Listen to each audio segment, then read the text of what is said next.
예, 이름은 임종환이고요. 사는 곳은 충북 증평군 증평읍에 살고 있고요. 전원주택에 그냥 아담하게 한 채 져놓고 행복하게 살고 있습니다. 올해 그 나이는 대략 뭐 한갑 넘어서 62년생이라 범띠라 내 승질 갖고 뭐 범띠 같이 승질 갖고 사는데 나름대로는 착하게 산다고 하고 살고 있습니다. 예, 우리는 그 임씨가 우리 그 농다리 그 임씨인데 그래서 저 돌림을 써서 임종안이라고 그랬는데 흔히 나는 농담으로 임종을 안 하는 사람 이렇게 해서 임종안 이렇게 해서 이렇게 열심히 편안하게 살고 있습니다. 고향은 바로 요 위에 있는 중리초등학교, 초등학교도 이제 그 중리초등학교를 나왔고 초등학교 위에 남찰이라는 곳이 있는데 그 보건소 바로 윗집에서 태어난 곳이 그 남찰이 2구입니다. 그 초등학교까지 저희들 걸음으로 걸으면 뭐 한 40분씩 걸어 다니는데 학교 다닐 때는 뭐 몸은 뭐 그 참 작지만 그래도 육상선수를 하느냐고 맨날 학교 끝나고 먹을 것도 배고파 죽겠는데 맨날 육상 하고 그냥 운동하고 애들 다 집이 갔는데 늦게 남아서 늦게까지 운동하다가 가고 그래서 참 어렵게 그 학교를 육상선수 해가면서 다녔어요. 근데 이제 육상이라는 게 그때 시절은 말이 좋아서 육상이지 도대나 뭐 군대에 나가고 그러면 뭐 남의 땅 뭐 하나만 주면 1초 땡기면 남의 땅 한 봉지 줄게 뭐 이런 시절이라서 지금은 상상도 뭐 할 수 없는 그런 시절인데 도대까지는 나가보고 이렇게 학교 다닐 때 하다가 대회 나가서 바톤을 떨어뜨려서 참 체육선생님한테 부지하게 얻어맞고 아버지한테 난 도저히 나 육상 못하겠다고 건의를 해서 이제 육상을 그만두고 운동을 그만했는데 나름대로는 유년 시절에 초등학교는 재밌게 댕기고 형제자매 얘기가 나오니까 좀 서글픈 얘기인데 그 형이 넷이고 누나가 하나인데 그중에 제가 막내입니다. 이 막내다 보니까 엄마 아버지가 기염을 나 혼자만 줘갖고 형들한테 엄청 미움도 사고 맨날 엄마 아버지가 우리 막내 하다 보니까 형들한테 질투가 있어서 그 중에 또 이제 또 공부도 나만 또 뭐 끝까지 시키고 이렇게 해서 형들은 공부도 못하고 그런 시절이었어서 형제 얘기하면 좀 씁쓸한 부분이 좀 있기는 합니다. 그래도 참 어머니를 생각을 하면은 엄청 내가 엄마로 돌아갔을 때의 엄마의 마음이라는 거는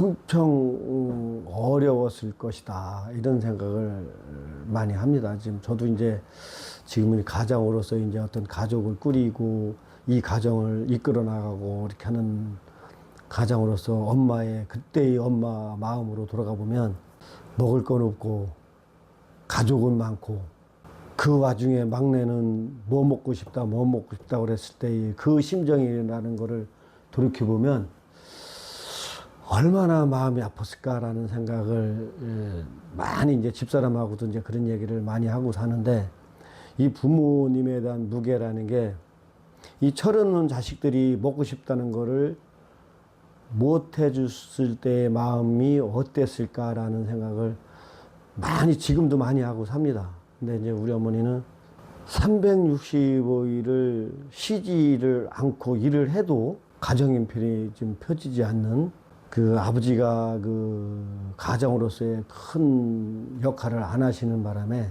엄마가 다 그 자식들을 꾸려가고 뭐 오로지 자기 평생 아버지는 뭐 낚시만 다니고 돈을 안 벌고 하니까 그러면 그 딸린 식구들의 이제 어떤 밥을 챙겨야 되고 쌀밥이 됐든 보리쌀이 됐든 이거를 다 책임져야 된다고 그럴 때 그런 거를 느꼈을 때 우리 어머니는 과연 어떤 마음이었을까라는 거를 생각을 하면 참 마음이 상당히 좀 아프고 그래서 참 마음이 병이 있어서 고생만 하다가 돌아가시지 않았나 싶기도 하고 자식들이 이제 다 벌어서 어머니를 모실 수 있는 환경 정도가 돼서 돈을 버니까 그거를 못 참고 돌아가시고 그래갖고 참 그걸 생각하면 가슴이 좀.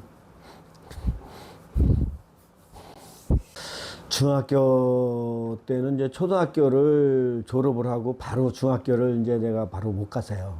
바로 못 가갖고 이제 집안 형편이 어려워서 등록금 될 형편이 안 되니까 이제 바로 중학교를 못 가서 1년 집에서 또 놀다가 이제 중학교를 갔는데, 그때는 등록금을 낼 때 마지막 교실에서 등록금 못 냈다고 맨날 가서 얻어맞고 2명 남을 때까지도 등록금을 못 내서 그냥 맨날 맞고 그래서 끝까지 이제 졸업해야 된다는 마음으로 이제 학교를 다니고 그랬는데, 나름 뭐 고등학교를 가야 되겠다는 신념에서 이제 열심히 했는데, 그때 형편이 뭐 청주 인문계를 갈 형편이 못 돼서 나중에 3학년 되니까 증평공고 가라고 이렇게 하는 바람에 이제 그때부터 이제 공부에 별로 그렇게 악착같이는 하지는 않았고, 아이고 증평공고는 지금 요 정도 해놓은 거 갖고도 충분히 가고도 남으니까 그때부터 이제 가방을 교실에다 놓고, 애들 나머지 뭐 이렇게 그 공부하고 그럴 때는 진평 시내에서 친구들하고 올려서 놀다가 밤늦게 들어가고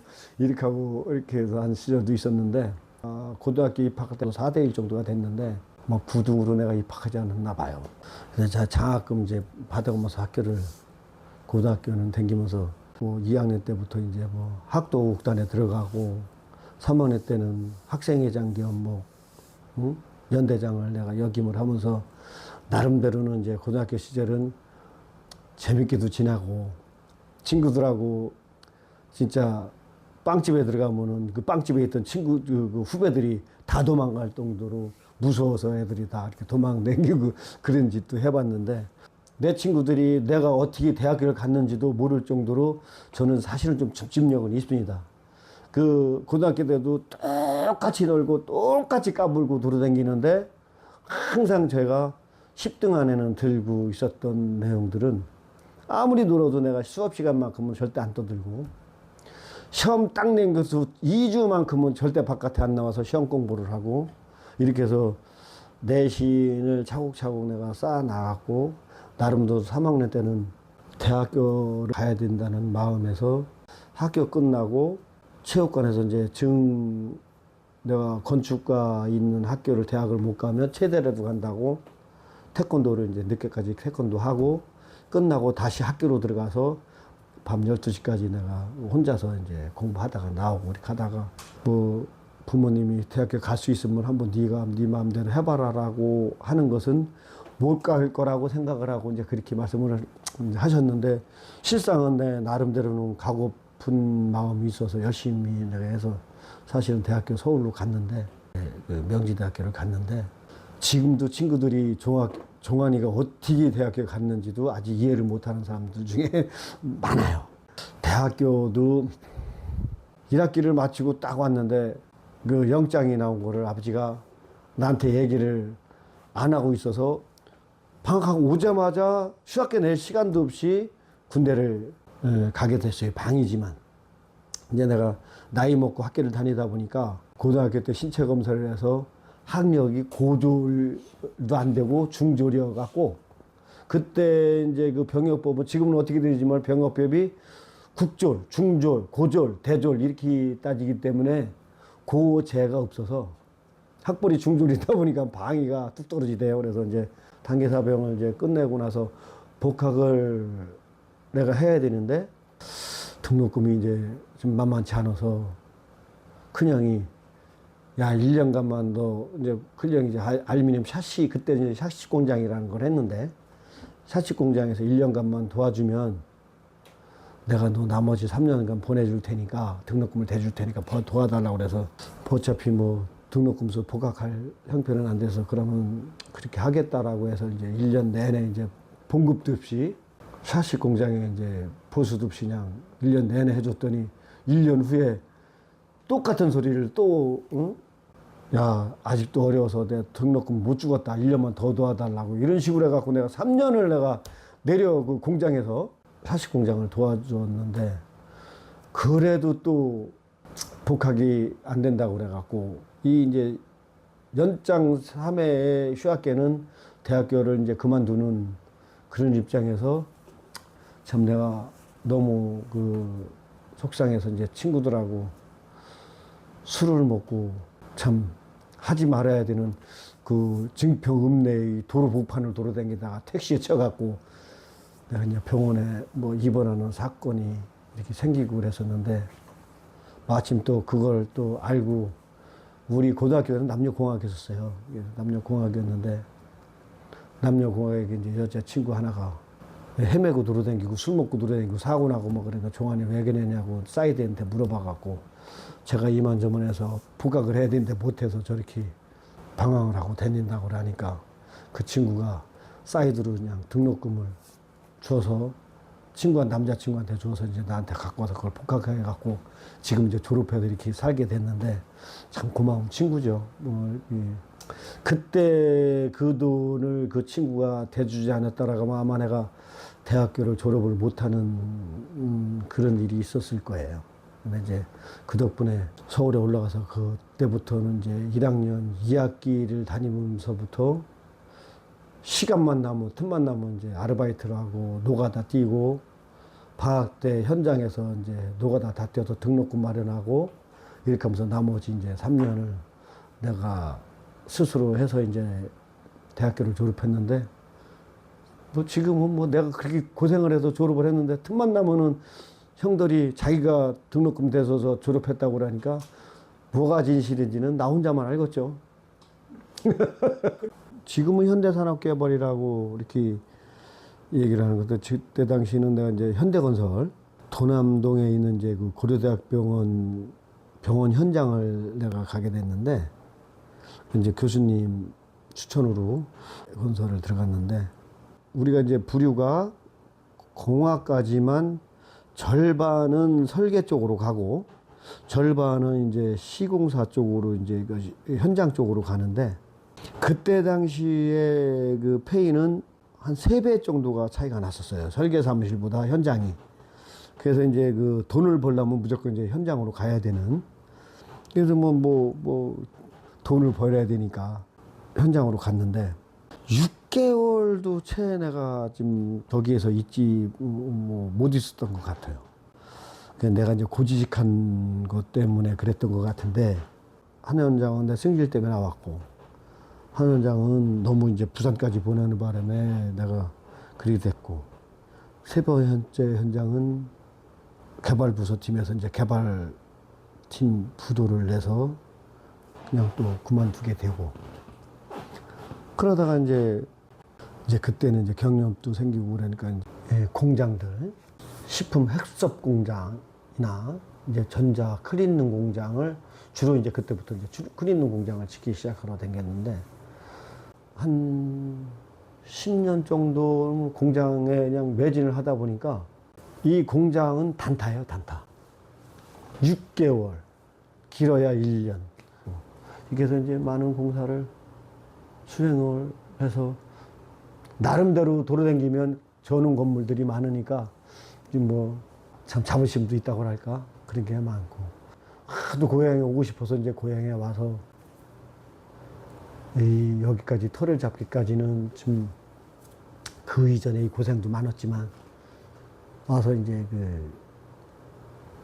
고향에 와서는 주로 이제 휴게소 공사, 뭐 학교, 지금은 주로 이제 관공사 학교가 요새는 관공사 공사가 학교 빼놓고 나면은 별로 없을 정도로 관공사도 많이 줄었고 경쟁력도 심하고 지금 나름 어려움이 많은 지금은 상황이에요. 그래도 끊이지 않고 지금 일이 있다는 행복이 나름대로 그게 운인지 뭐 흔히 얘기하는 사주팔자가 그래도 좀 좋아서 아직까지는 공사가 끊이지 않고 이렇게 열심히 살고 있습니다. 저는 젊어서든 지금이든 내가 약속을 딱 했다라고 하면 만에 하나 사정이 있어서 그걸 못 지키게 되면 필히 사전에 예약 전화를 해서 양해를 구하고 이게 저는 철칙이에요. 내가 약속을 딱 하면 그거는 지켜야 되는 거라고 생각을 하고 법이라고 생각을 하고 안 지키면 안 된다라고 생각을 하는 사람 중에 하나예요. 그리고 누구하고도 시간 약속을 몇 시에 와서 만납시다라고 하면 정확하게 내가 전에 가 있는 성격이지 이 시간을 오버해서 가는 법은 거의 내가 없다. 물론 이제 뭐 도로가 막혀서 일지언정. 그런데 도로 막힐 것 같으면 먼 거리를 가면 먼저 떠나고, 가찬 거리여도 항상 먼저 도착할 수 있는 시간을 차에서 내가 혼자 있다가 약속 장소를 가는 한이 있어도 먼저 출발을 해서 가서 기다리는 성격이지. 제가 이제 가장 싫어하는 사람, 직원이가 됐든 누가 됐든 최고 싫어하는 사람은 약속 시간 안 지키는 사람. 왜? 그 사람은 기본 자체 틀이 안 됐다라고 나는 평가를 합니다. 이 시간을 안 지키는 사람은 모든 걸 안 지킨다. 지 맘대로. 아, 이거 안 지켜도 되고 저것도 안 지켜도 되고 다 안 지켜도 되는 줄 알고 사는 사람이기 때문에 나는 약속을 해서 시간 약속을 딱 했는데 그걸 하면 그 사람하고는 다음부터는 안 하고 일도 안 줘요. 이게 나는 하도급을 내가 이제 건설에 하다 보면 하도급을 한 30몇 개씩 주는데 몇 시에 만납시다 하는데 시간을 늦춰서 오는 사람은 절대 계약 안 해준다. 왜? 기본이 안 됐다. 이 약속을 어긴 사람은 공기를 까먹는다. 그랬기 때문에 이제 그런 천칙을 갖고 내가 이제 건설을 운영하고 하는데 잘 보시면 다들 알 거예요. 시간 안 지킨 사람은 다 안 지켜. 절대적으로 그거는 뭐 논리가 틀린 논리가 아닐 테니까 이 말을 꼭 지키시고 아마 눈여겨 보시고 돈 약속이라는 거는 야 주려고 그래도 돈이 있어야 주지라고 할 때가 있어요. 그러면 내가 돈이 없다. 충분히 없을 수 있어요. 그러면 없을 수 있는 거는 그걸 회피하지 말아라. 이상민이가 그 많은 세월을 빚을 다 갚듯이 잘라서라도 갚는 모습을 보이고 나머지는 언제 주고 또 언제 주고 이렇게 잘라서라도 갚는 모습을 보여야지 생으로 한 푼도 안 주고 준다라고 하는 거는 생으로 한 푼도 없을 수는 없다. 사람이. 왜? 내 먹을 걸 좀 덜 먹더라도 갚아야 조금씩이라도 갚아나가는 모습을 보여주면 그 분도 참아줄 용의가 있는 게 우리나라의 정서적인 면이고 그런 거지. 그거를 한꺼번에 모아서 내가 약속한 거 다 갚아야 된다 이렇게 생각을 하고 이걸 못 갚으니까 생으로 쌩 까고 전화도 안 받고 만나주지도 않고 그러면 거기서부터가 신용도가 떨어져서 모든 게 떨어지는 거니까 설사 만약에 누구한테 돈을 빌렸든 채무가 생겼든 하더라도 한꺼번에 못 갚는 일이 있으면 나눠서 갚는 그런 성의가 있을 때 상대는 믿음이 가주는 거다. 뭐 이게 나에 대한 철칙이라고 생각을 합니다. 가장 힘들었을 때는 뭐 사는 자체가 다 힘든 거 아닌가 싶어요. 이 일이라는 거는 우리가 그 건축이라는 게 똑같은 건물이 없어요. 근데 건축주도 다 틀리고 건물도 다 틀리고 나는 분명히 나 딴에는 열심히 했는데 이게 아니라고 평가받을 때 그렇게 하고 이제 내가 그 건물을 통째로 수금을 못했을 때 그때 진짜 너무 힘들었고 지금도 그 생각을 하니까 생각이 나는데 난 절대 돈 엄청나게 많은 사람이라는 건물은 절대 안 집니다. 그 사람 건물은 나는 안 져요. 이 사람들은 좋은 일로 해서 돈을 벌었어야 되는데 많은 사람들이 남을 죽여서 돈을 버는 사람들이라서 남을 죽일 줄은 아는 사람들이기 때문에 절대 돈 막 많다고 하는 사람은 부러워하지도 않고 절대 그 사람 건물은 안 집니다. 제가 그거를 한번 내가 호되게 당한 적이 있기 때문에 어떻게 보면 돈 많다 그러면 뭐 아이고 그 사람한테 뭐 배울 것도 있고 뭐 물론 배울 거 있겠죠. 근데 많은 사람을 죽이는 법을 배워요. 그래서 거기서 덕을 얻어서 돈을 모아서 자기 착복을 한 사람들이 많다라고 나는 그렇게 판단을 해요. 내가 하도 호되게 당해갖고. 그래서 돈도 정도껏 있는 사람들이 정도 많고 삶에 같이 더불어 살 생각을 하지 너무 많은 사람은 이 같이 나눔을 잘 모른다. 이래서 그렇게 옛날에 한번 수급 못해서 호되게 당한 적이 있어서 그래서 누구한테도 너무 잘 사는 사람에 대해서는 동경하지도 말고 기술이 있으면 배울 거지만 사람 죽이는 법은 절대 배우지 말아라. 남이 상대가 해가 되는 만큼 자기가 덕이 생기는 걸 배워서 돈을 모은 사람하고는 절대 상대하면 안 된다. 이 얘기는 꼭 해주고 싶네요. 이 자연이은비 동네에 와서 이 주민들하고 이렇게 어울려서 행복하게 살고 지금은 뭐 집사람하고 초창기야 뭐 기싸움도 하고 뭐 하고 하듯이 싸우고 했지만 지금은 서로가 이해를 하려고 하고 행복하게 지금은 이제 그 정원 다 나름대로 잘 꾸미고 일 잘 풀리고 그래서 이제 딱 꾸며놓고 누가 와도 보면 부러워할 정도로의 어떤 그 환경을 조성해 놨기 때문에 이렇게 만들기까지가 가장 내가 좀 고생은 했어도 보람이 있지 않나 싶네요. 친구 이제 배우자는 뭐 우리 친구 소개로 해서 우연하게 이제 만났는데